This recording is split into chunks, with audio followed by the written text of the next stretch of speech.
당시 나치가 했던 일과 그 일제가 했던 일들이 비슷한 부분이 참 많이 있잖아요. 근데 이후에 이제 반성하고 처단하는 문제에 있어서는 아예 다른 길로 가고 있고. 가영 씨에게 물어보고 싶은 게 이거 독일에서의 그 교육이 일본하고 너무 다르다. 뭐 어때요? 우선 독일에서는 5, 6학년 때부터 이제 역사 교육을 시작하고요. 저는 이제 초등학교 3학년까지 다니다 보니까 직접 수용소 견학을 가진 못했는데 부모님이 이제 다카오 수용소 다녀오셔서 사진을 이렇게 보내주셔서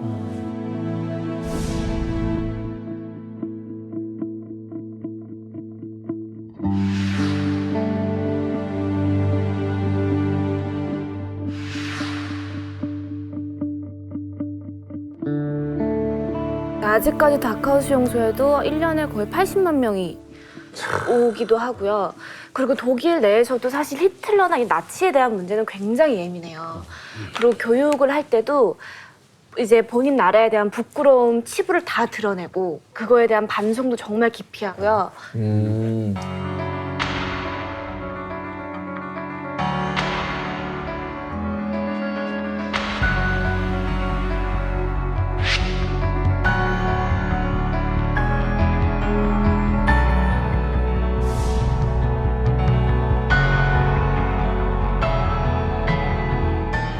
아니 근데 그 2차 대전이 끝나고 독일 젊은이들 사이에서도 나치를 옹호하는 세력이 좀 있었다면서요? 그 노벨문학상 수상 작가인 도리스 레싱이 단편 소설을 써요. 1950년대에 독일로 여행하는 영국인 관광객 이야기입니다. 2차 대전 끝난 지 한 10년쯤 된 분위기죠. 되게 그 영국인 관광객들이 불편한 거예요.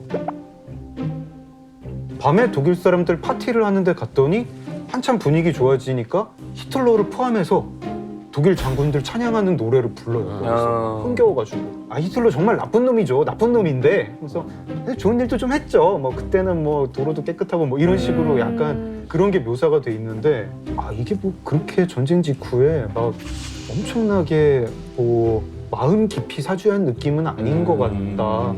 그런 느낌이 있더라고요. 제가 80년대에 유학을 할 때 독일 청소년들은 어떤 생각을 가지고 있었느냐면 우리가 태어나기 이전에 우리 선조들에 의해서 저질러진 범죄와 그런 죄책감을 왜 우리에게 책임을 덮어 씌우느냐 이런 이야기를 하는 거죠. 우리 무슨 죄냐? 예.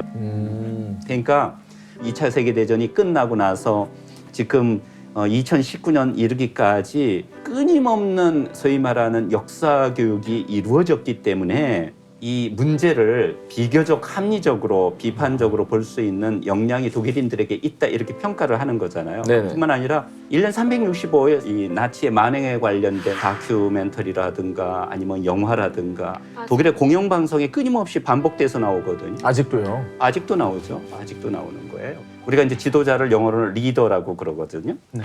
독일 말로는 퓨러예요. 그거는 유일하게 히틀러에게 적용되었던 호칭이었어요. 탈나치화 교육에서 퓨러라는 단어가 독일에서는 거의 터부시됩니다. 그 리더라는 말을 안 씁니다.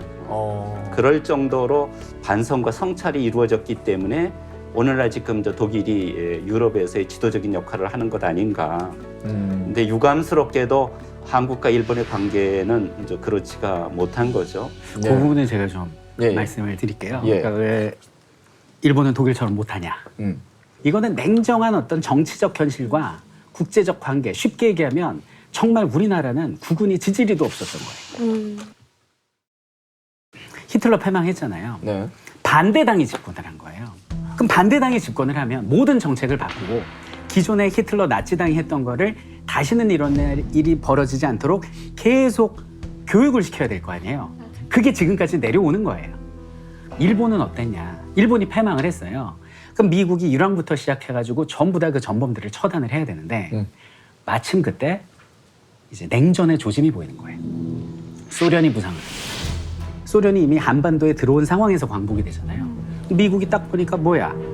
지금까지는 소련하고 동맹을 맺고 히틀러와 싸웠는데 이제부터는 소련과 우리가 대결할 수 있겠구나. 근데 여기는 일왕부터 전부 다 쳐버리면 효과적인 통치가 어렵겠다. 네. 그래서 전범들을 미국이 살려준 거예요.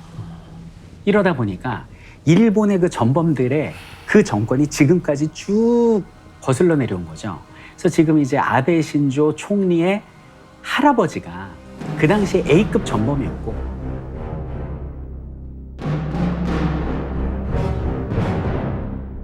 그 당시에 처벌받지 않고 그대로 국회에서 의회에서 활동을 하거든요. 그러면 여기는 아베 정권 같은 경우는 우리가 사과해야 됩니다. 잘못합니다. 이건 뭐냐면 자신의 집안, 국통, 정체성 모든 것을 부정해야 되는 거예요. 그러니까 아베 입장에선 그럴 수가 없는 거죠. 저는 그 일본이랑 독일이 이제 전후 전쟁 그 범죄에 대해서 사죄하는 태도가 다른 게 독일한테 피해를 입은 나라들 다 그다음에 강대국이에요. 강대국들이랑 독일은 싸웠기 때문에 사과를 안 할 수가 없었고 일본한테 침탈을 받은 나라들 뭐 한국을 비롯해서 우리나라를 비롯해서 뭐 필리핀이 아시아 나라들이 2차 대전 직후에 입김이 그렇게 있는 나라가 아니었잖아요. 한국이 굉장히 강대국이다. 이러면 사죄했을 거라고 생각해요. 네. 정말 힘의 논리의 반영 힘의 아니었나 문제다. 그렇죠. 그런 생각합니다.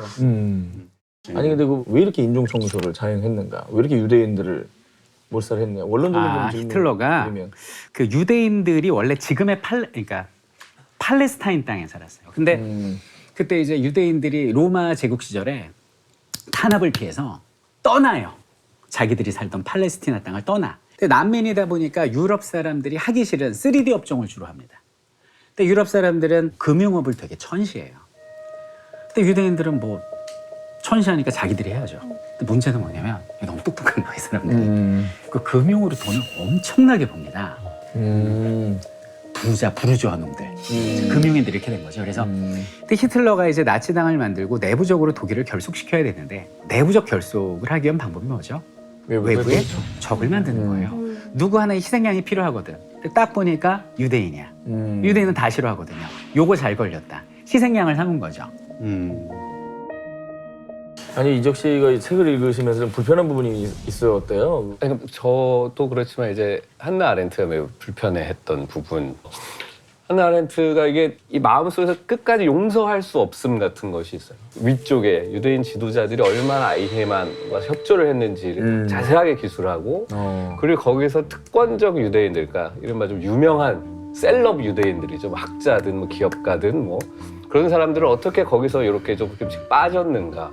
유대인 사회의 문제에 대해서도 막 기술을 해서 이 책 나오고 나서 유대인들한테 굉장히 큰 항의를 또 받았다고 해요. 이 책을 썼을 때 정말 뭐 평생 친구였던 한스 요나스라는 유명한 환경철학자가 있는데 근데 막 완전히 쫙 깨져요.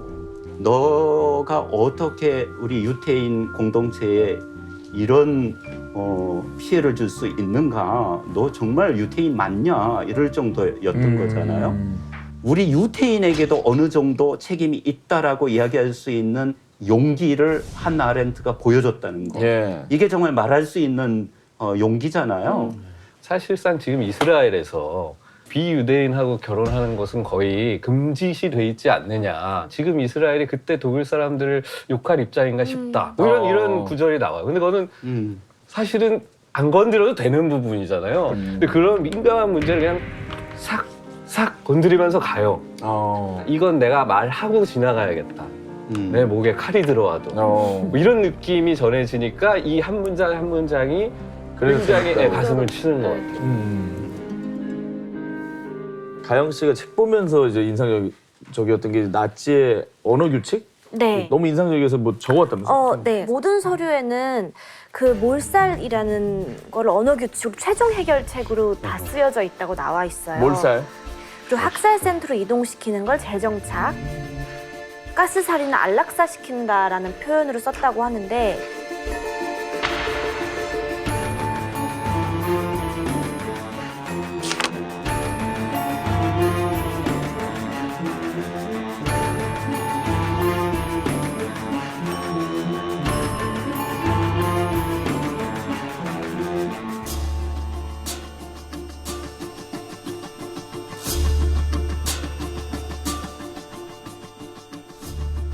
아이만은 사실은 원래 말하는 솜씨가 부족한 사람이었던 것 같아요.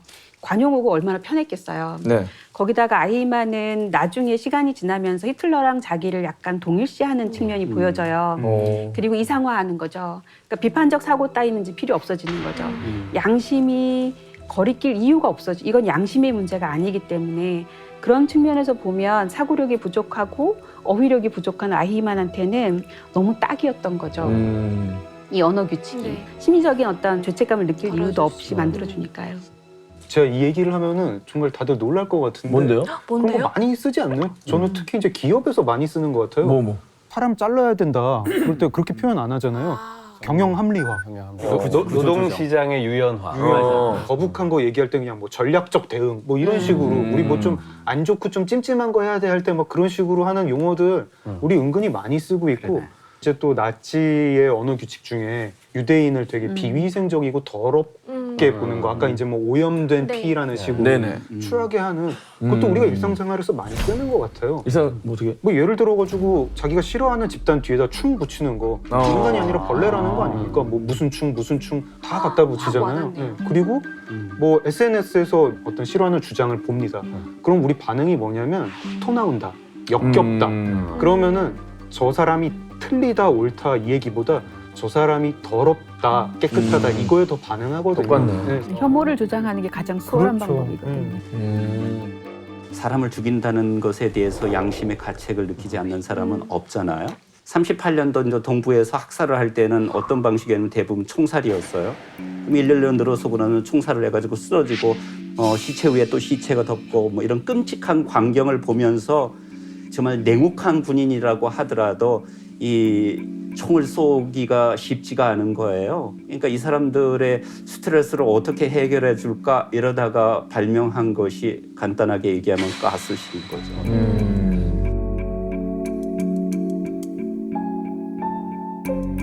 훨씬 더 양심의 가책을 덜 느끼죠. 그리고 가스실을 운영하는 데에도 가스실에 데리고 가는 사람도 유태인이고 나중에 시신을 처리하는 사람도 유태인이고 뭐 이러다 보니까 마지막 양심의 마지노선도 완전히 무너져 버린 거예요. 그래서 도덕적인 양심과 거리감을 없애버리는 거죠. 실제 그 기록을 선생님께서 좀 찾아오신 게 있다고. 얼마나 가혹했는지. 시청자분들이 이제 맹겔레가 누군지를 알아야 되는데 이게 악마예요. 이 맹겔레는 의사입니다. 의사인데 얘가 뭘 하냐면 아우슈비츠에서 삶과 죽음을 판단하는 판단자예요. 맹겔레가. 딱 봐가지고 뭐 전현무랄지 이렇게 좀 건장한 남성, 문가영처럼 뭐 이렇게 젊은 여성 일 시키기 좋잖아요.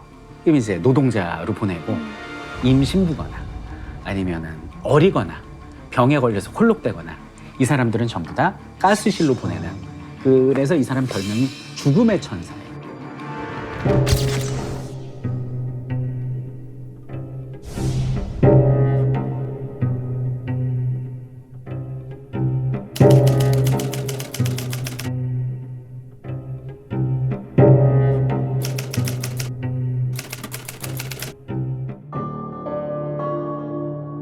맹겔레가 행한 세균학 실험은 쌍둥이 가운데 한 명에게 세균을 주입하여 죽으면 나머지도 같이 죽여서 두 시체의 장기들을 비교하는 것이었다.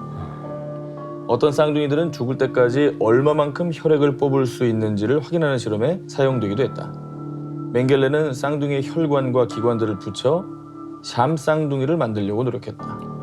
이 쌍둥이들은 극심한 고통 때문에 밤낮으로 울다가 상처에 괴저가 생겨 3일 만에 죽었다.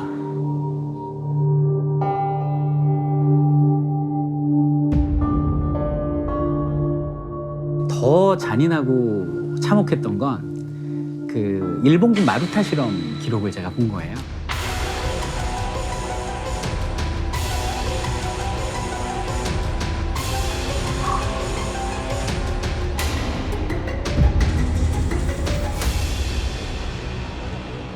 악의 평범성이 아니라 그냥 악마 아닙니까 이거?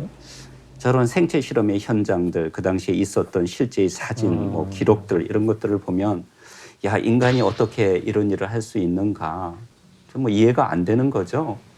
한나 아렌트는 이렇게 얘기해요. 자기가 이제 수많은 연구를 했지만 설명할 수도 없고 이해할 수도 없는 사건. 그러니까 자기의 평생의 과제는 뭐냐? 이 사건을 이해하는 것이다. 어떻게 이런 게 가능한지. 요세프 맹겔레는 결국은 잡히지 않았고 도망갔죠. 도망가서 천수를 누리고 죽은 사람이잖아요, 이 사람이. 아이히만이 잡혔기 때문에 맹겔레가 안 잡혔을 가능성이 좀 있거든요. 그래요? 어. 왜요? 아이히만을 추적해가지고 경고를 아르헨티나에서 했죠. 잡지 않습니까? 네, 그때 체포조가 모사드에서 12명이 가요. 거기 가니까 소문이 있는 거예요. 맹겔레도 여기 있다. 아르헨티나에 있다. 예. 이제 아이히만을 근데 비행기에 태워서 보냅니다. 그 사이에 아르헨티나에 남은 모사드 요원들이 본국에 우리 맹겔레도 잡고 싶다. 제발 아이히만 잡은 거 알리지 마라. 아하. 그게 TV에 나가면은 맹겔레 도망간다. 어. 우리 잡을 때까지 좀 기다려달라 하는데 그 아이히만 아들들은 또 거기서 아르헨티나에서 우리 이스라엘 대사를 납치를 하자. 그래서 아버지랑 교환하자. 뭐 이런 계획을 꾸밉니다. 그 이스라엘 대통령이 이스라엘 의회에서 우리가 아이히만을 잡았다. 재판하겠다고 갑자기 발표를 해요. 그리고 맹겔레가 그 뉴스 보고 바로 파라고 알고 도망갑니다. 그래서 요 놈이 이제 말씀대로 이제 브라질로 도망가서 수영하다가 심장마비로 죽었다는 거예요. 천수를 다 누리고. 근데 제가 이제 아우슈비츠 갔을 때 그때 이제 그 도슨트 분이 독일 여성분인데 그런 말씀을 하시더라고요.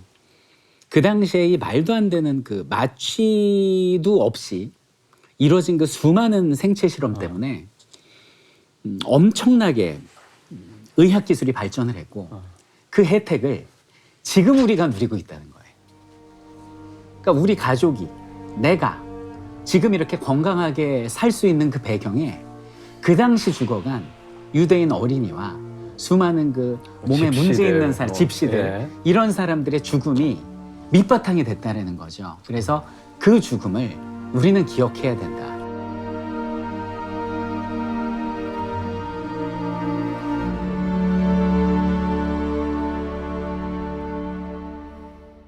그 아이히만 재판 얘기를 좀 한번 해볼까요?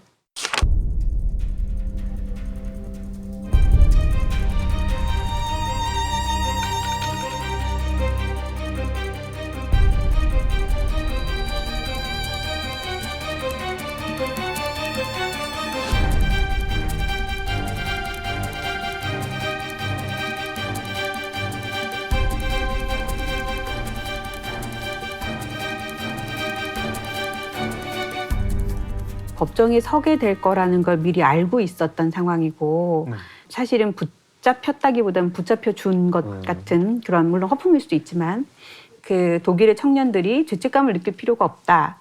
우리는 명령에 따랐을 뿐이고 우리는 법에 의거해서 행동을 했을 뿐이다. Do you plead guilty or not guilty to count 15 of the indictment? Im Sinne der Anklage nicht schuldig. But I had nothing to do with that. I did not deal with the extermination.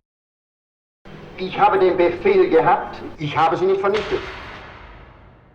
자신이 뭔가 이렇게 좀 가르침을 주고 싶다는 그런 생각을 했던 것 같아요. 약간 영웅식도 좀 있는 거예요? 네. 어떻게 보면 이 재판은 사형으로 끝날 재판이에요. 누가 봐도. 그럼에도 불구하고 재판을 시작했고 저런 당당한 모습을 보여줬고 사형하는 순간까지도 당당했잖아요. 그런 면에서 보면 아이히만은 얻을 거 얻었죠. 아이히만이 승리한 재판일 수도 있어요. 오히려. 어떻게 보면 아이히만 당당하네라고 얘기를 하는 게 아이히만의 의도대로 반응한 거죠. 아이히만은 자기 도취돼 있습니다. 자기가 무슨 대단한 역사적 순간에서 역사적 발언을 한다고 도취가 돼가지고 하는 말인데 술 먹고 막 뭐 내가 몇 억짜리 뭘 했어, 왕년에 뭐 했어 하는 그런 아저씨인 거예요. 저는 악의 평범성보다 악의 시시함이라고 번역을 하면 더 좋지 않았을까 혹은 싶어요. 요즘 말로 하면 악의 찌질함. 찌질한. 왜냐하면 악의 평범성이라고 하면 듣기에 악이 정말 흔하다 이런 느낌으로 들리거든요. 그게 아니라 굉장히 시시한 인간이 거대한 악을 저지를 수 있다. 현대 사회에서는 맞는 것 같아요. 이런 저 사람은 자기가 지금 전 세계 생중계되고 거의 히틀러급이 된 느낌이었을 거예요. 결국은 한나 아렌트가 이 사람의 그 영웅 심리를 꿰뚫고 네. 이 사람을 끊임없이 끌어내리. 근데 맞아요. 결국 이 사람은 판에 박힌 말만 하는 그 마지막 죽는 순간에 맞아요. 멋있게 나는 내세는 믿지 않는다. 딱 그러고서 마지막 얘기를 어떻게 하냐면 자기가 맨날 장례식장에서 들었던 얘기를 해요. 우린 다시 만날 겁니다. 자기는 내세를 믿지 않는데 죽으면 다시 만날 거라는 거예요. 그렇죠. 근데 그걸 보고 한나 아렌트가 완전히 이제 야, 얘는 뭐지? 이렇게 되면서부터 그 앞으로 다시 간 것 같아요. 그래서 이 사람이 생각을 할 줄 모르고 그래서 말을 할 줄 몰라서 있는 말들을 막 갖다 쓰는데 자 그럼 그런 사람이 우리 주위에 너무 많고 판에 박힌 말로 인생이 구성돼. 자 그럼 이 사람들이 어떤 상황에 오면 아이히만처럼 행동할 수 있구나를 느끼고 다시 소름이 쫙 돋으면서 그렇다면 이 일은 언제든지 반복될 수 있다라는 생각으로 돌아오는. 네. 히틀러의 전체주의 정권, 스탈린의 전체주의 정권이 붕괴하고 사라졌다고 해서 전체주의 자체가 사라지는 것은 아니다. 그러니까 전체주의적인 경향은 언제 어디서든지 다시 돌아올 수 있다. 요즘의 문제점은 뭐냐면 제도적으로는 민주주의고 합리적인 절차를 통해서 선출된 지도자들이 상당히 권위주의적인 통치 방식으로 다시 돌아간다. 이게 이제 전 세계의 경향이에요. 중국의 시진핑, 그다음에 뭐 터키 에르도안, 지금 뭐 유럽을 보더라도 극우파가 다시 이제 등장을 하고 이러잖아요. 근데 인간이 자기 합리화와 관련해서 되게 흥미로운 보고들이 많은데 혹시 개복치 아세요? 네. 물고기. 왜 잡으면 바로 멘탈 유리 멘탈로 네. 유명한 네. 근데 개복치를 가지고 실험을 했는데 개복치보다 되게 유약한 물고기랑 한 어항에 넣고 한 어항은 개복치보다 강한 대상을 넣은 거예요. 물고기를 넣은 거예요. 네.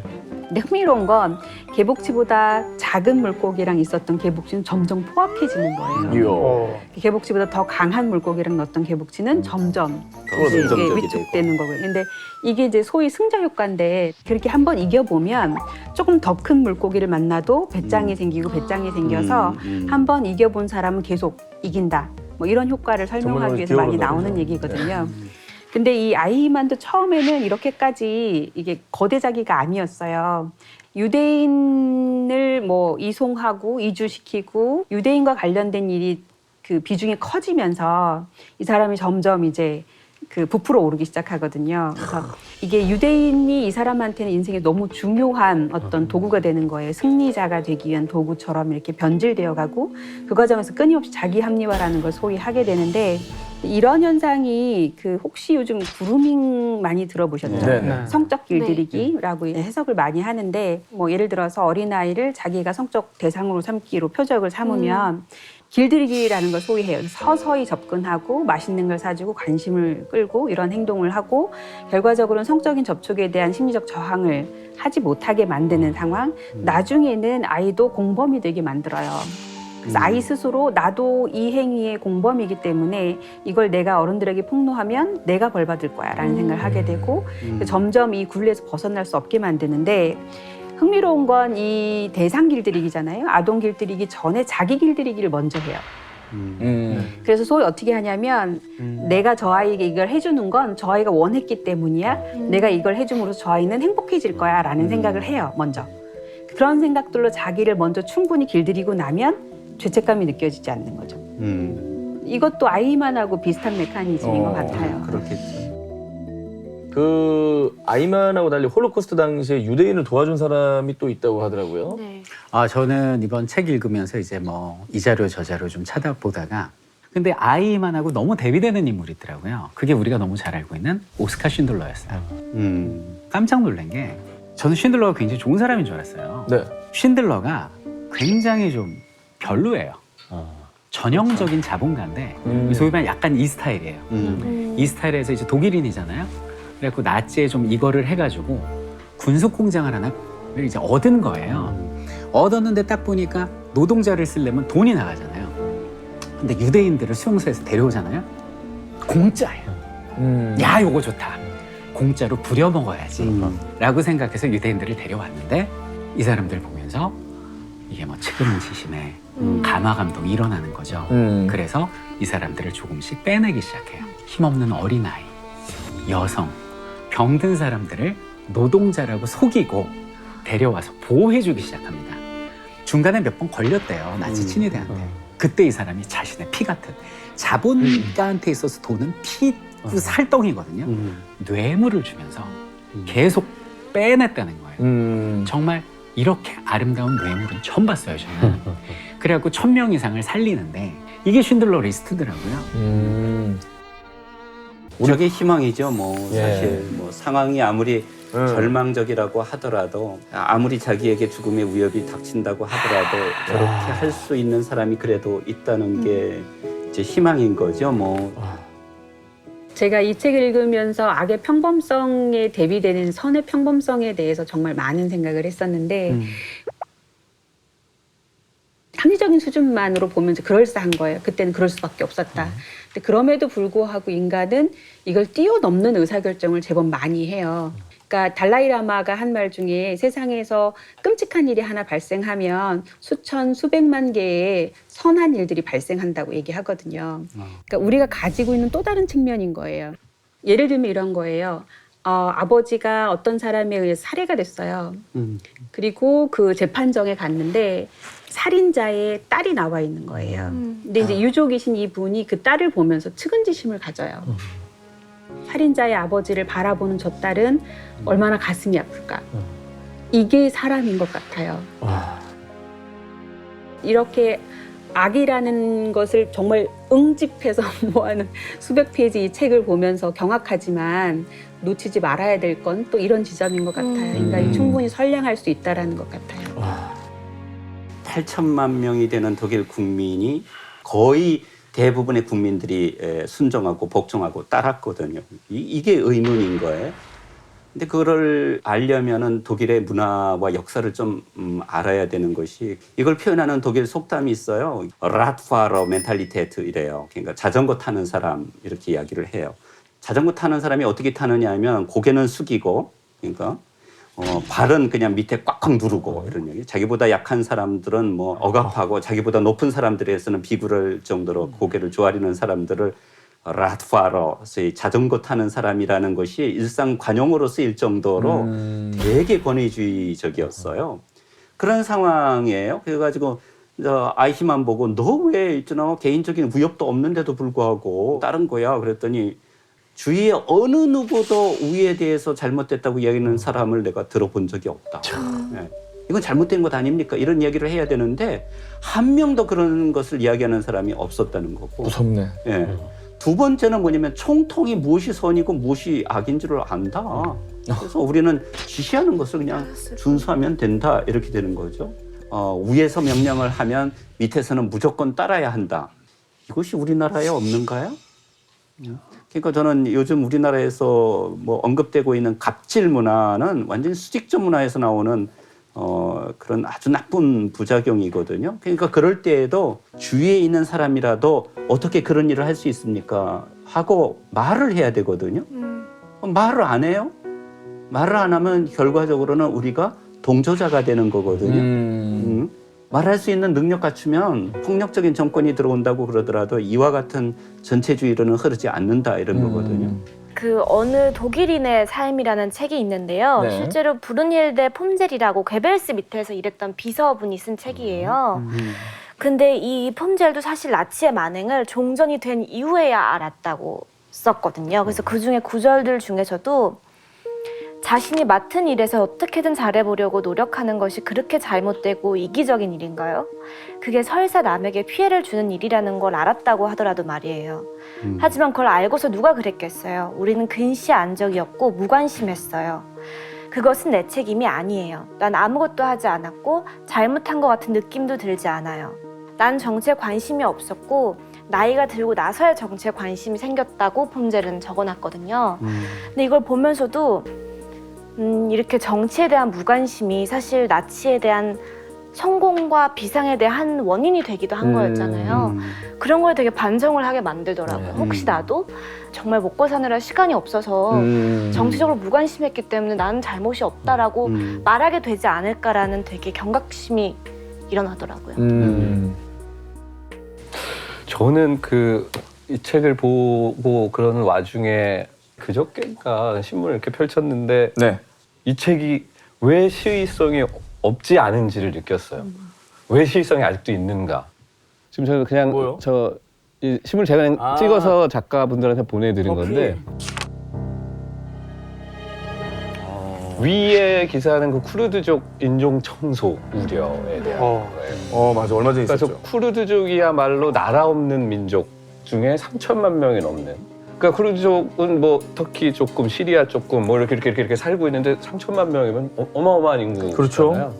근데 어쨌든 그 IS 격퇴 미국과 동맹 맺어서 잘 싸워줬는데 트럼프가 약간 토사구팽처럼 이제 모르겠으니까 니네 알아서 살아 이러니까 터키는 저 쿠르드족이 독립하겠다 그럴까 봐 늘 눈에 까신데 오케이 그럼 이번 기회에 테러리스트 색출한다는 명분으로 네. 이제 학살을 시작하려고 하는 막 이런 와중이라 미국 내에서도 굉장히 그 정치적인 이슈가 됐는데 우리 인종 청소하면은 그 아우슈비츠 말고는 없었을 것 같지만 뭐 나치밖에 떠올리지 않지만 실제로 지금도 일어나는 일들이고 저 기사 밑에는 어떤 독일 젊은 청년이 그 시나고그라고 그 유대 회당 네. 테러를 시도한 거예요.